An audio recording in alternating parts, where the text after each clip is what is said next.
Great. Hopefully it'll be a relaxed Monday as well. Thanks again to David for working on those certificates. I thought that was a lovely kind of way to wind down the colloque. And I think this is a fantastic way, Jamie, to wind down the research series, for the year. Echoing Angie's comments about Brian, you also have been such a wonderful contributor throughout the whole year. So thank you. And I'm really glad we get to focus on you and your wonderful work today as we wind down our 2020-2021 research series. So Jamie will be speaking to us about musical style as an institution, rules, and human behavior and music composition practices. And also happy to note that Jamie will be continuing on as an Ostrom Fellow to the coming academic year, which we're all very, very excited about. So Jamie, without further ado, over to you. And I'm really excited to talk about your research. Well, thank you for the glowing introduction. And I'm really looking forward to getting your feedback on my research too, because I have so many questions. I feel like I have more questions now than I have answers. And so I'm actually going to kind of front the conversation with those. I want to make sure I get my PowerPoint shared. Can everybody see that okay? If I start the presentation. Yep. Got it. Great. Okay, perfect. So I feel like this project is still kind of in flux. I even changed my title just a little bit because I realized that the title almost didn't reflect the paper, right? Which is that I'm looking at the intersection of music composition and intellectual property. So my working title is now Musical Style as an Institution, Rules and Human Behavior at the Intersection of Music Composition and Intellectual Property. That's very much what my kind of paper seems to be about and where I'm moving forward in this work. So where my project is at now, it's very much conceptual at this point. I think that's one of my strongest points, is being able to see frameworks and patterns, and which is sort of why I can look at different projects in different fields and say, okay, I understand the gist or the basic idea of what's going on. So not surprisingly, my project is also very conceptually driven as well, where I'm grappling with the idea of institutions. What are institutions? What are musical style? Is there overlap between the terms we use? And if so, then how does that challenge us to think about these questions in new ways? So my paper is also written like a musicologist. And sometimes we don't use literature. We quite often don't use literature reviews. We focus so much on narrative, and so we insert the literature as we go. And so there ends up being kind of a review throughout the narrative, but it's woven into the story that we tell. And so that's kind of what I do with my paper as well. And it also tends to be very text driven. And so I fully admit to being bad at creating diagrams and things like that. These are weaknesses that I want to address. I'd like to convert this project from being musicology heavy to being more like social sciencey. And so that drives some of the questions that I have that I'd love for you to think about as I just go over my work, which is I'm thinking about the type of case study that I want to incorporate. And for me, I see it being like a word-driven kind of definition-driven study of legal sources that reference this term musical style to see what in the see how they use those definitions. I've done some cursory looking, but the challenge of looking at legal sources is that the data can be kind of messy from that. And for me, just learning how to analyze that data in a social science way is something that I could use guidance on. And of course, the type of case study then would determine the type of literature review that I do as a social science person. Right now, I'm looking at a lot of texts that have to do with intellectual property or musicology and how musicology interacts with that. So I'm also leaning towards the area of music expertise. And then other lingering questions I have are how to do data collection with words. So I would love advice on that as well, or not data collection, but data analysis. Are there software programs I should know about? So those are some big questions. I feel like they're foundational questions if you're a social science person, but I tend to, again, have different frameworks as a musicology person. So as I move forward, what really prompted my sort of interest in this case was Jamie Boyle and Jennifer Jenkins' comic book on musical style, which they call Theft, A History of Music. But they really lean into this idea of musical borrowing and how people relate to one another using music. And so in a way, they treat music as this form of communication. But they talk a lot about this idea of musical style. Now, in this case, the Blurred Lines case involving Robin Thicke And Pharrell Williams versus the Marvin Gaye estate, the case ended up going all the way to the Ninth Circuit Court, which for those of you who are attorneys in the group, you know that these decisions then enter case law. And so the opinions of the majority and dissenting opinions become very important then, because they'll be used to guide future cases essentially. So the majority opinion believes that this case really turned on like legal procedures. And so their decision was made on like, you know, how people in the legal institution interact with each other and evidence and all of that. The dissenting opinion felt like there was a real problem with that, and that it might allow like the gays to copyright a musical style rather than just copyright a particular song. And there's a lot of things that got us to that point. She says, particularly the dissenting judge, she said that the two songs are objectively different because they differ in melody, harmony, and rhythm. Now, those are really important aspects because that's what copyright and code says that that we use to determine whether a song is similar to another song. Melody, melody, harmony, and rhythm. For those of you who don't know, briefly, music copyright governs either the music composition itself, represented in the melody, lyrics, and arrangements, or the sound recording, which is represented by how the song sounds. Now, adding the sound recording to our definition of music copyright is a relatively recent, 1970s, but for about 60 years before that, music copyright was only governed by the music composition. So in this particular case, Marvin Gaye's song was written under the old definition of music copyright, which only the score represented what the piece of music is and not the sound recording. And so this is an example of the song that you would submit to entry. This is actually Hoagie Carmichael's Stardust, and this is the piece that he submitted to the Copyright Office to say, yes, this is the song that I wrote. But you can see it's very bare bones. Oops, I'm sorry. You can see it's very bare bones. It includes, melody, includes harmony. You see some baseline motion, but there's not much more than that. And so if people arrange the song, you might hear elements of the melody and the harmony, but the arrangement's not going to look exactly like this piece of music. So this idea of so we think of copyright evidence like this score as being a representation of the piece of music rather than like the piece itself. All right, so music copyright, of course, is governed by the Copyright Clause of the Constitution, which is the United States Congress shall have power to promote the progress of science and useful arts by securing for limited times to authors and inventors the exclusive right to their respective writings and discoveries. Of course, these limited times aren't defined by the Constitution. They end up being defined by laws, often going through the legislative process. Okay, so my research questions really do drive from this idea of what musical style is. And so I have three research questions. One is, what are the various uses of the concept of musical style in courtroom situations and legal documents? And when we say courtroom situations, of course, we go by transcripts because we're not we're not physically in the courtroom. My second research question is, what do musicologists contribute to our understanding of the concept of musical style? And I think this is important because the music understanding of that is a little bit different from a legal understanding. And finally, my third research question is there an overlap between how music experts understand musical style and how institutional analysts understand institutions? And this is what I find is really interesting. And so musical style and institutions.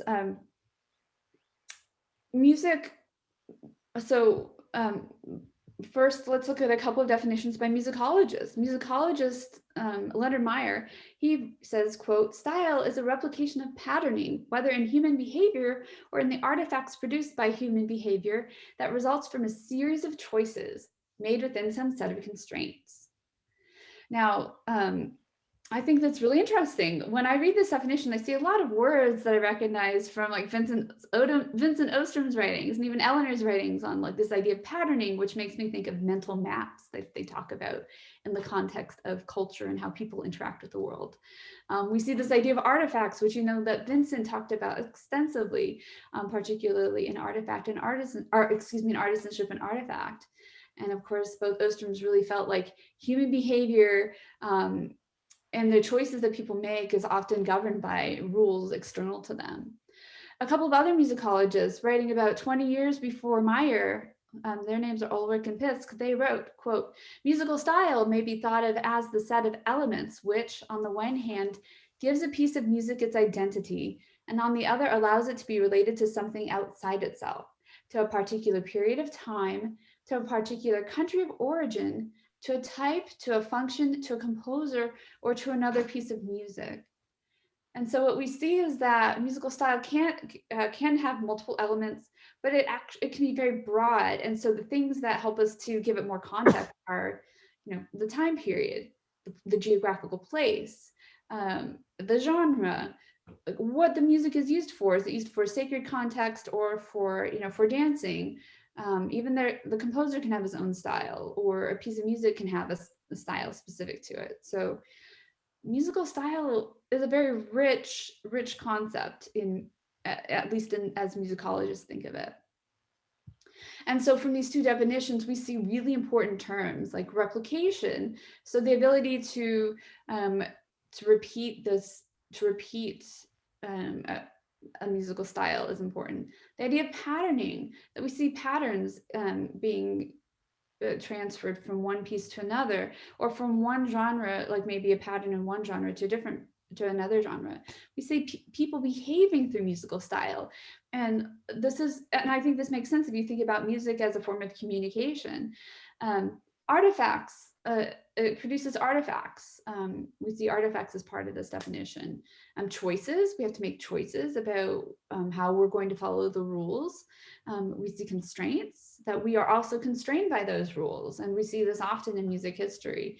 There's the composer Stravinsky, for instance, in the early 20th century, who would create very specific sets of rules, like he would only compose using 3 instruments, or he would use like specific motives.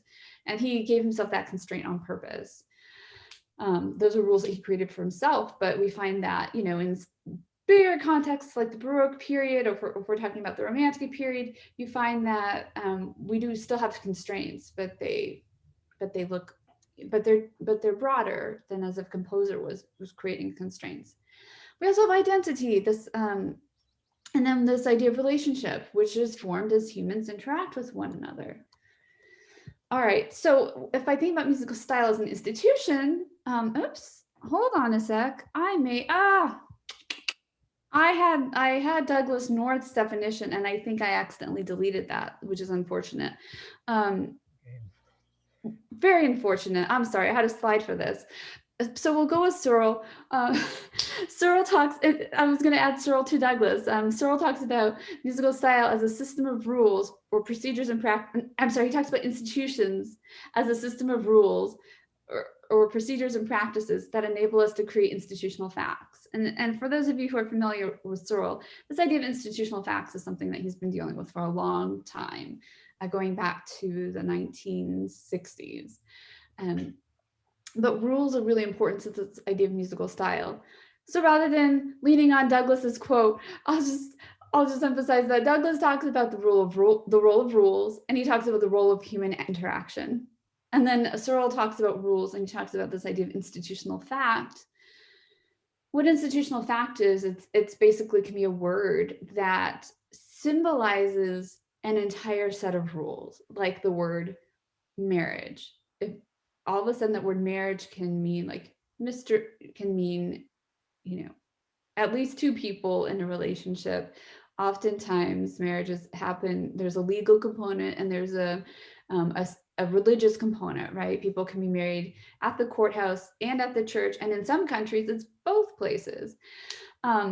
So this idea of institution in the sense of music, an institutional fact might be jazz, because all of a sudden jazz, that word, is a symbol that suggests the form of a piece of music, like 12-bar blues, for instance, and it would suggest other aspects of it, of how people interact with each other through improvisation. That's one way that people interact with each other, as they listen, as they sort of copy each other, and then like riff and develop their own ideas on those basic musical materials.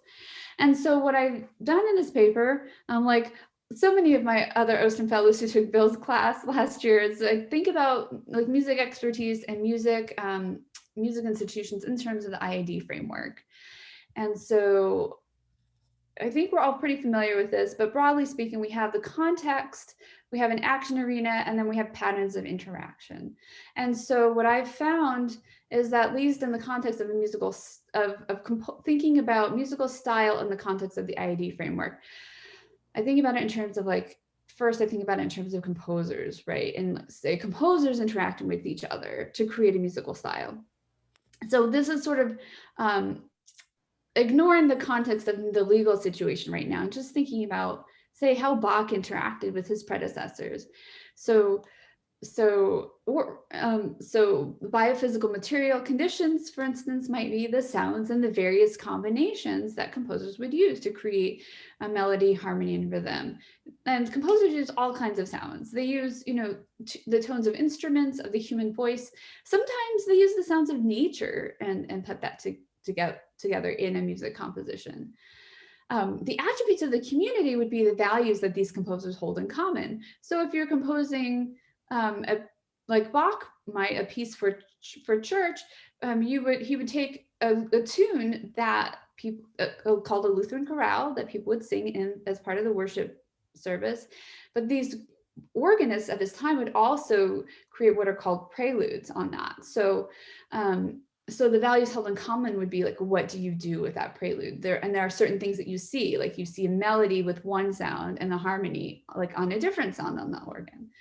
And we'd say, like in jazz, some of the things we talked about already, the values held in common would be like improvisation. We know that's a value that's important to jazz. So for rules, then for rules, we have those that govern a particular style. And so I mentioned Baroque and jazz as my examples, and I talk about that in my paper too. An action situation, if you're thinking about composers interacting with one another, would be the process of composing. So that's how you would, demonstrate your knowledge of the style. And you might demonstrate your knowledge by quoting another composer and then developing your own interpretation of their material. This happens a lot, especially in the years prior to copyright law, because it was just something that composers did as part of their process. Bach does it a lot. We would call him a plagiarist today, and he probably would lose a music copyright lawsuit. But this process of composing and borrowing other people's work and then giving your own interpretation of that is very important to certain musical styles. And of course, the participants are the composers, and the outcomes would be either like the songs or the physical outputs, like the CDs and the scores. And of course, you talked about how CDs and the scores are representative of the actual song. So at least in according to copyright requirements.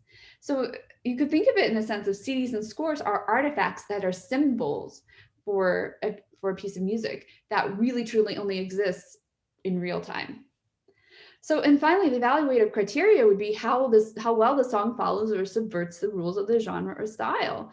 And some of that criteria, I would argue, would be how well one interacts with one's peers or predecessors. And that would be, the extent to which your own originality changes musical material that you're working with, if you borrow it from somebody else. And that's not just my own argument, that's arguments that have been made in the 1700s. Arguments are being made today by other musicologists and attorneys. But we find that a lot of this tension results from the question of, okay, what's original borrowing, what's legitimate, and what's actual property theft. So music expertise plays into this whole discussion. We see this idea of forensic musicology, which uses the technical skill and knowledge of music experts, and then it's like musicologists or music theorists, or now they're even saying like people who work with music cognition, to sort of help us understand in a courtroom situation, well, what's a piece of music, what are the things that people can borrow, and what can they not. So the next thing I do in my paper, and I'll just say briefly, is I start to interact with with some of the evidence that these music experts leave behind, or the evidence that is available to us, like expert reports, court records, or transcripts of the trial. And what I learned in the process of working on this paper is that some of these things can be hard to come by. And they're only available if they're entered into the doc. I think the docket is evidence. And those of you who are attorneys can please correct me if I've misspoken or used incorrect terms. So this is a challenge that I'm running into as I consider advancing, as I figure out how to advance my project, because I can look at one court case and there's way more information available than another court case. And so I really think I suspect in hindsight, that's part of what's driving some of the musicological outpourings on the Blurred Lines case, and because we actually have these texts with which to work, and which can, and because in some cases we don't have that, we just have the briefs. It's actually so for instance, the Blurred Lines case, for instance, we have Ingrid Monson's expert report. We don't have and she was an expert hired by the gay family to talk about, to give her opinion on whether or not plagiarism had, I don't want to say give her opinion on whether plagiarism or not had happened, because that's ultimately the jury's and the judge's decision. But you can see through her writings that she's definitely expressing a strong opinion that that plagiarism has happened. The musicologists for the other side are saying, well, no, plagiarism didn't happen because of X, Y, and Z. But what we find is that in Ingrid Monson's expert report, she's interacting with institutions such as the Copyright Acts. She actually talks about the Copyright Act from 1900. I want to say 9, and I'm forgetting, and I'm sorry about that. She's also interacting with the Copyright Act from the 1970s that went into effect just after Marvin Gaye's song "Got to Give It Up" was published. She also interacts with this idea of music composition and the process of realizing, notating, and expressing musical style. So part of the challenge of musicologists and attorneys these days is how we understand music composition and the output of this process. Is it music as communication? Is it music as property? And so in this particular case, Blurred Lines, there were amicus briefs filed that landed on both sides of the issue. And it seems like in the Marvin Gaye estate, this aspect of property was really emphasized in for the Robin Thicke and Pharrell Williams side. This aspect of music as process, this idea of, well, property comes up. It's complicated, as you all as attorneys know. The idea of a song, to put it as simply as I can, both the real diversion was the question of what counts as property in this case.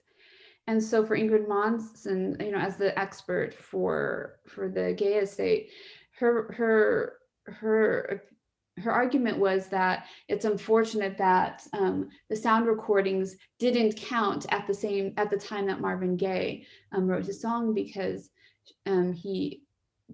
she argued that he wrote his song orally. He didn't have musical skills, and somebody else transcribed the song for him. So in a way, she's arguing that the transcription, the copy that was submitted to the Copyright Office, was only representation of his work, but it wasn't his actual music. It was just, it gets hairy. I'm going to stop there because it's just not to overwhelm anyone. But so in her report, she says the Copyright Act of 1909 was predicated on the assumption that compositions were fixed and circulated in notation. In the early decades of the 20th century, sheet music was the primary means of circulating popular song. But as the recording industry expanded and radio broadcasting was introduced in the 1920s, recordings began to replace sheet music as the primary means of circulating popular music. The Copyright Act of 1909 was simply not designed to recognize some of the most basic aspects of creativity in jazz and popular music. the Copyright Act of 1976 finally recognized the importance of admitting recordings as material representation of original works. So what, in a sense, she's arguing is that we should think of Marvin Gaye's song "Got to Give It Up."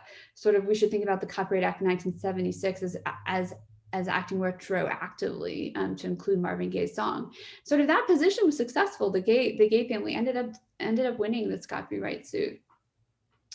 Monson interacts with the idea of composition as being important to understanding Marvin Gaye's the Gaye and the thick pieces, and she says, quote, "When composers choose exactly the same variations of arguably generic elements, especially when the variations differ from the most basic expression of the style, it indicates that one composer is likely copying the other." Now, I don't include in my paper, I alluded to how she talked about music technology makes it possible for say the thick and Williams piece to be able to use basically, she says they used a software program where that started out with Marvin Gaye piece, and then they interchanged they interchanged various elements using the piece as sort of the skeleton or framework, but then inserting their own aspects of music on top of it. So her argument is that at heart, the Thick and Williams piece is still Gaye's because it's structurally the same as Gaye's. It uses the Gaye piece as a structural model, not just as a model, but as the framework for their own piece. And she concludes by saying that she says that composition in today's popular music is not often done through notation, often because these people who write music aren't necessarily literate. But she says these means enable people with limited musical training to create multi-layered compositions. And so her opinion was just that the source should be cited and compensation should be given.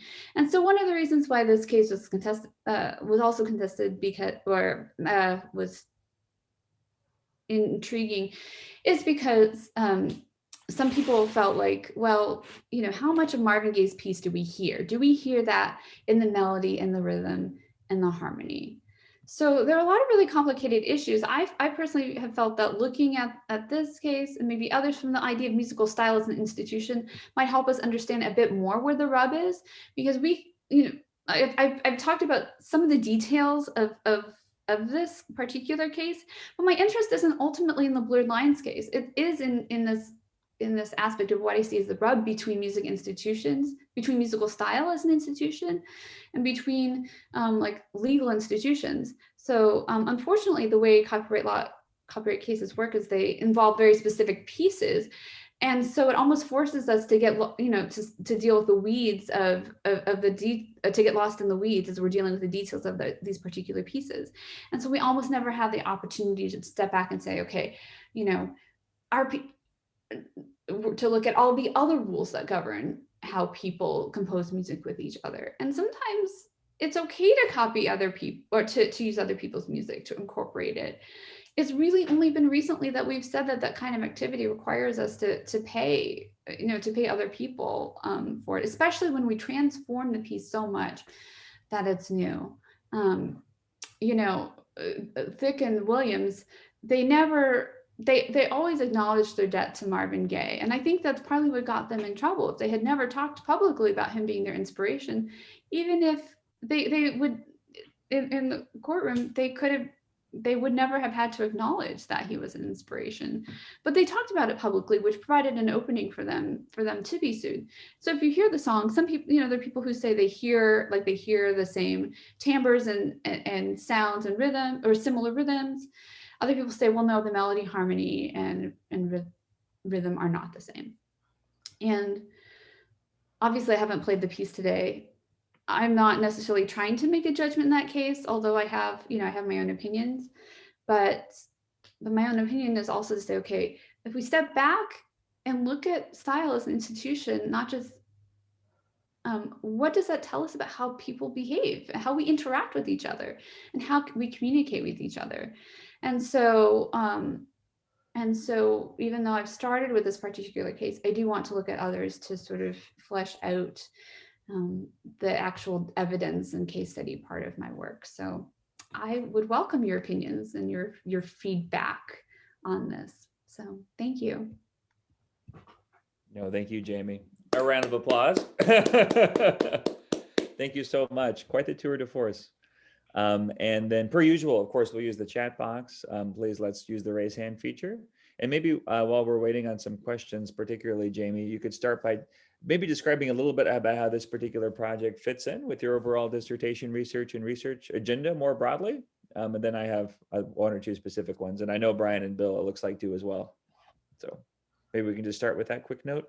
Yeah, that's a great question. So, and in fact, I actually ended up looking research agenda up recently just for like this, right? Yeah. conference funding on the platform. So Yeah. research agenda is not something we talk about in my field, which is crazy. It's not. Musicologists. Now, I will have professors say, okay, Jamie, you know, when you work, like they'll tell me now that you're working on exams, you know, write a paragraph about what your exam topic is, and then like stick to that paragraph. So I think that's getting close to the research agenda idea. But no, that's not something they tell us to come in with. So just to be honest, just to be clear about that. In a sense, I know my dissertation is going to deal with cultural policy on some aspect. Whether it deals with music, whether it deals with copyright is another question because it's really hairy. I would love, there's a part of me that wants to get into this more, but at the same time, you know, musicologists are concerned about it because there's shiny aspects to this topic. And so I'm trying to figure out how to deal with it in ways that aren't shiny and that, you know, that don't necessarily get in. Shiny meaning people trying to find their like 15 minutes of fame or get their 1,000 words out about the case. Let me put it that way. I'm actually interested in the deep, and I see Andrew laughing. I'm really trying to think about this in a more deep, robust way. And so even though my interest was prompted by like a case that was in the news, I only learned about it through Jamie Boyle and Jennifer Jenkins' work. And what really interested me was this interaction between music and institutions, because it's a way to blend what I'm interested in, which is music and political economy. So I'm sorry. All that to say is that I don't quite have a dissertation topic yet, but this is one of my exam areas, this music copyright. So that's as close as I can get to your question. You know, that this varies a lot discipline by discipline, right? Which is always part of the fun of the workshop, is we get to kind of compare notes and just see what fits and what doesn't. Right. Like I said, I would love some advice about turning my project into more of a social sciences kind of work. Certainly. Too. So well, I know many of us can help with that. Yeah, exactly. Feel like I'm in the right place for that. Absolutely. And I'm not sure who is next, Brian or Bill. I think it was more or less simultaneous. So I see, Brian, you're unmuted. So perhaps we can start with you and then we'll turn to Bill. Okay, whichever. Yeah, so in terms of stepping back, am I coming through? Yeah, you are. I'm listening. I'm going to take notes if that's okay. Good, great. Yeah, and I'm happy to talk about it later. I mean, I guess one way of saying some of this stimulated me look back at Vincent Ostrom's Meaning of Democracy and Vulnerability of Democracy, and some of where he's talking about artisanship and creativity, including Wole Soyinka. And the question there, I mean, that's obviously somebody who has some strong value concerns. I mean, he's being very scholarly and so on, but this is not just kind of neutral observation of some facts he happened to notice out in the world. You know, he's trying to pursue a set of ideas which do concern, you know, what would be good conditions for creativity. And so, and this may be outside of what you want to consider or so on, but to me, what seems, well, the simple question is, you know, where do you come out, or what values of yours may be in play in looking at this, particularly given there are a whole bunch of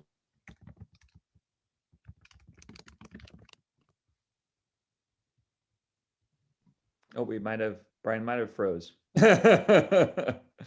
Or just thinking deeply perhaps about that last point, but I'm not sure, Jamie, if you'd like to start responding, and then if he rejoins, he can finish his thought for sure. Oh my goodness, he left us at a cliffhanger. It really was, right? Yeah, what are my values at looking at this? Oh, there he is. Yeah. Brian. Oh, I'm so sorry, Brian. Yeah, please. You cut off maybe 30 seconds ago. Oh, okay. So the question again would come sorry. Looks like there's a problem with my connection. Sorry.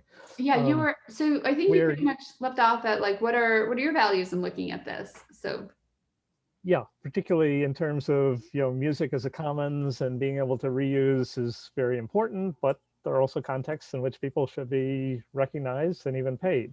And how do you sort out those views coming from a larger intellectual framework? And apologies, or maybe I'll provoke our lawyers, not what happens that people somehow think they're going to discover the solution by legal exegesis, as opposed to, okay, what do we really want to have here? And then what are institutional ways to accomplish that? yeah, so I mean, and this is a question that people have been asking. And so one answer to that, and that Jaime Boyle was involved in, was establishing the Creative Commons, sort of creating this space, where people that allowed individuals to say, okay, this is how other people can use my work. And so the idea was to give the artisans freedom over how they wanted to be credited or compensated, rather than just leaving it up to federal law, for instance. So, yeah, but now that's an interesting question, right? Is the question about how do we dialogue about these issues in a way that's where we can achieve consensus rather than a winner take all environment.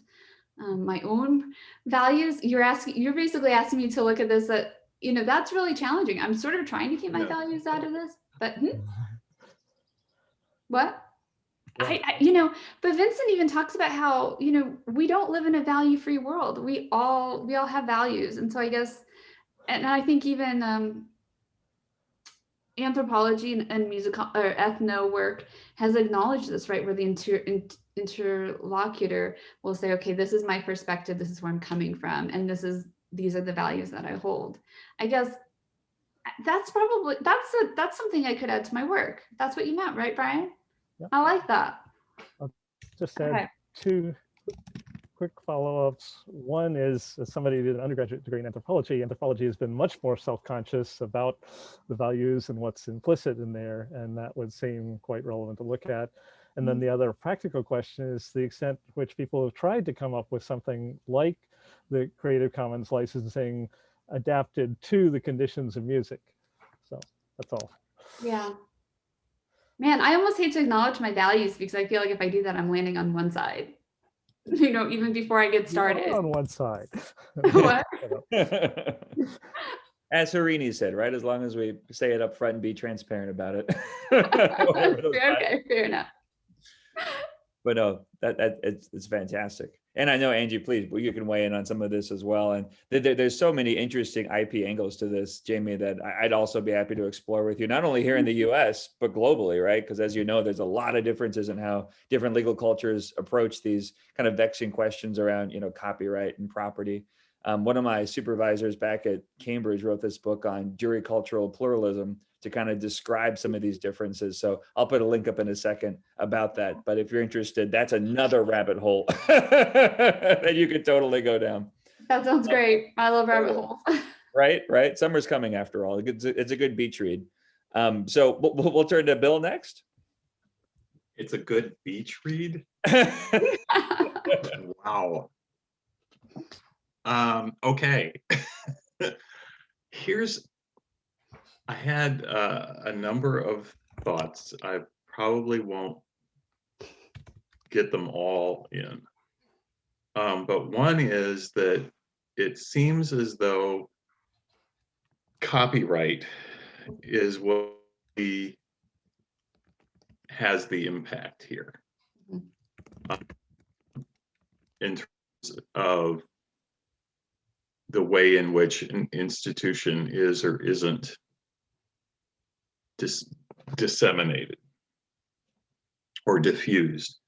So like if one country copies another country's constitution, there's currently no framework under which the country whose constitution was copied can take an action against the copier, right? So there are institutions and institutional arrangements and sets of rules and things like that that can be borrowed freely, no consequence, right? There's just sort of no framework within which, we could go and say, or some other country, copied the US Constitution or the Indiana Constitution or something like. There's no framework within which we would say, hey, you didn't ask our permission and you owe us money now, or you have to stop using it.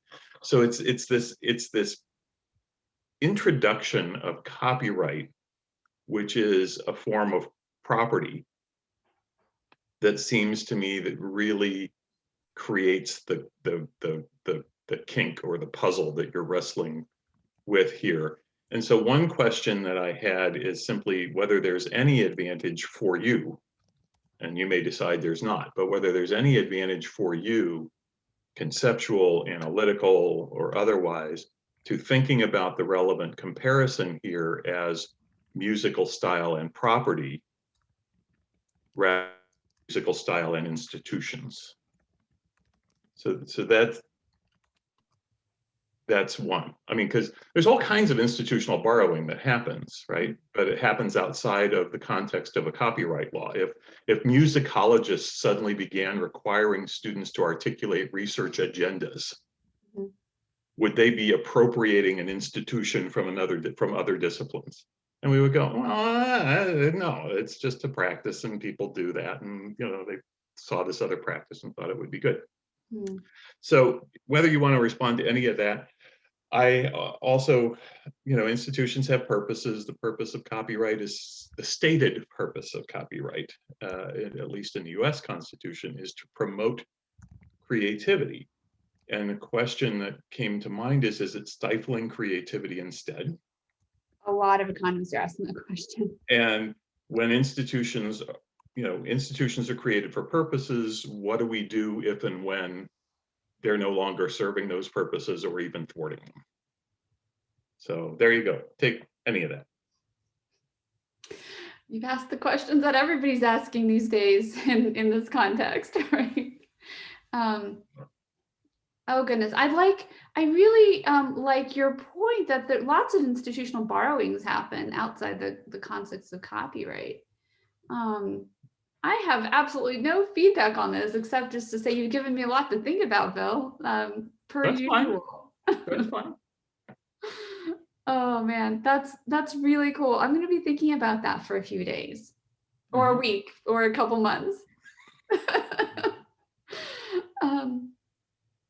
I don't know. I haven't seen that happen in this literature where we're thinking about institutions that are borrowed, and that are borrowed without having this idea of property attached to it.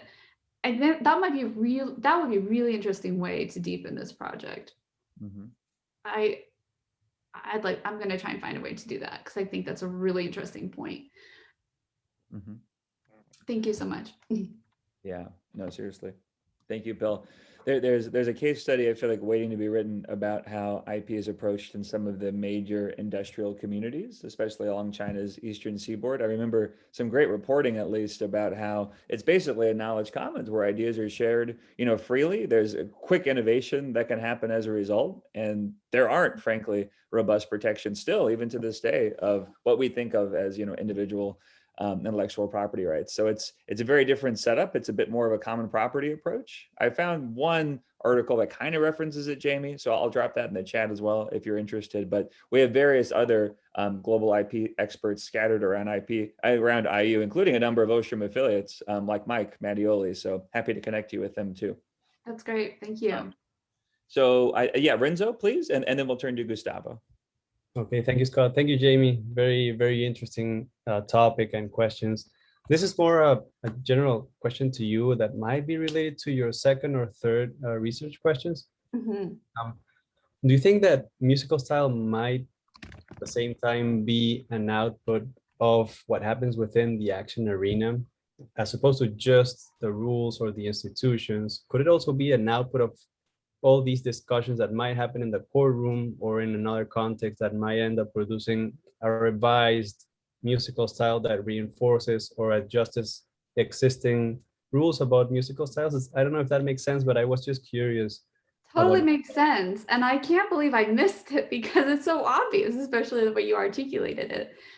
Absolutely. And I think that's what helps create this creates what we can call overarching musical styles like jazz or Baroque. It's because it's the output of individual people creating pieces and sort of imitating what they hear among each other. And then all of a sudden it becomes this it becomes a practice. And that's what we can, but it's all those tiny little outputs that create this bigger style. You're absolutely right. And I certainly did not include that in my work. And that's something I should add. I don't know if it's relevant, but I was just curious about your thoughts on it, because as I was listening to you, and I'm convinced that I would at least think musical style is an institution or are institutions, but I was also wondering whether they are a product of all these debates and arguments and court proceedings or whatever that might occur. Well, that was the concern of the dissenting judge in the Ninth Circuit Court, was that I'm trying to connect what she said to what you said, because I think there's a connection there. I just don't quite have the words for it yet. But yes, I think her concern is the output of the court case would also influence what would happen to musical style. And I think by musical style, she is speaking in terms of this institutional aspect where, can we create like an institutionalized form of style? Because the argument was one based on the idea that there were similar timbres and similar structures between the two pieces. And so she was able to say, even if the pieces aren't the same in terms of melody, harmony, and rhythm, which is what these copyright acts articulate, they are similar in terms of a constellation of elements. Well, if you're a musician, you understand that, a jazz band kind of has the same group of people and so you have the same timbres, and so you end up having the same constellation of sounds. So it's that thing that Ingrid Monson said that was sort of helped tip the scale in the favor of the Marvin Gaye estate. But it's also what made this dissenting judge think, well, can you copyright those elements or not? And those are the kinds of questions that are coming out in terms of like electronic sounds that people create through. So that came up in the Dark Horse case, for instance. This idea, can somebody own a particular sound even? And so I guess the concern now is that her concern would be what would happen to future outputs of musical style. That's the connection. She saw what you see, that musical style is an output, and she's concerned that by saying you can copyright a musical style, you interrupt that output process. Very interesting. Thank you. Thanks a lot, Renzo. And yeah, Gustavo, please. Hi all. Well, super fascinating and important topic. I have a couple of comments. So one, I put a link to a book by Michele Boldrin and David Levine on, I think the title is Against Intellectual Monopoly. By the way, the book is free, so you can read directly and download all the chapters from that link. The important things, I think they are kind of on an extreme in the spectrum. Essentially, they're pushing for much less strict intellectual property rights and copyrights in general. But the important thing I think going through that book is that probably you will find what are the basic trade-off in these discussions, more from an econ perspective, I would say, and I think that could be useful for your research. Okay. The second comment is that maybe it's interesting to distinguish here two questions. No, one is what is the effect of different types of copyright legal institutions on creativity, music styles, strategies? That would be one question, no? Mm-hmm. And the second one would be more on the political economy of those legal rules. So it's like how organizations, lobby groups, artists push for different legal rules about copyrights, okay? Mm. So I think it would be useful. Both questions seem super interesting to me, but maybe it's interesting to kind of treat those questions separately. And then one final, it's a little bit more kind of a personal point. It's my feeling is that when it is really complicated to define something like a music style, probably it's not a good idea to end up with very strong property rights. No, it's like, so if you cannot define it, at least don't assign a strong property rights over those things, because then the possibilities for opportunistic behaviors are infinite, no? So I may be wrong, but that would be my first hunch on this thing. It's like, you want relatively weak intellectual property rights on things that are so complicated to define, even from a person who's an expert. So you are trying to explain, hey, what is a music style? And it was not clear. Well, probably from a legal perspective, you don't want to assign very strong property rights to such thing. Okay, those were my comments. Really interesting thoughts. I've actually started the book. I started reading that book that you're talking about, like just this week. And it's fascinating. It starts with a story of James Watt and the steam engine. And he copyrighted his modifications to previous steam engines, but he spent a lot of his career like protecting that copyright. And so they say that his activities like limited his own innovative potential. It also limited the innovations of other people who had improved on his engine, but weren't able to actually produce those innovations because they relied on things that he had copyrighted. And so the argument is that he actually, like James Watts, actually slowed down the advancement of the Industrial Revolution, and that would have happened much earlier if those copyrights had not existed. Not copyrights, but trademarks. Yeah, or actually, I think they do use the word copyright. I know they're two different things.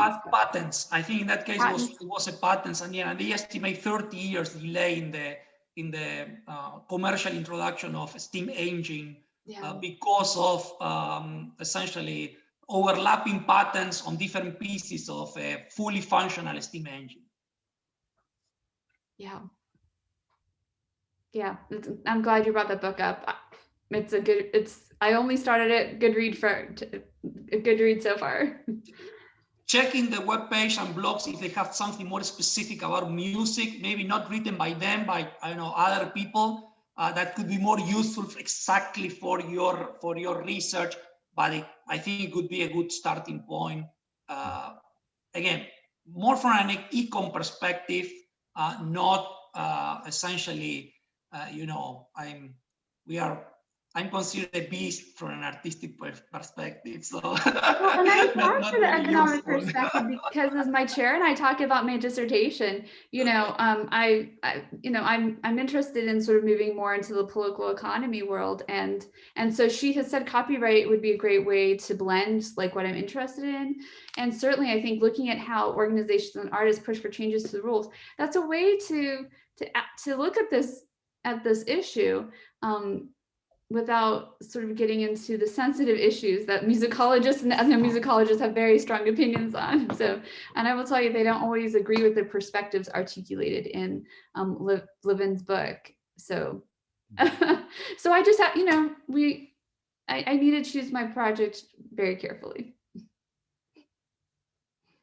Good advice all around. Yeah, thank you. We should really create just like an Ostrom summer reading list. Gathering all of these wonderful ideas together.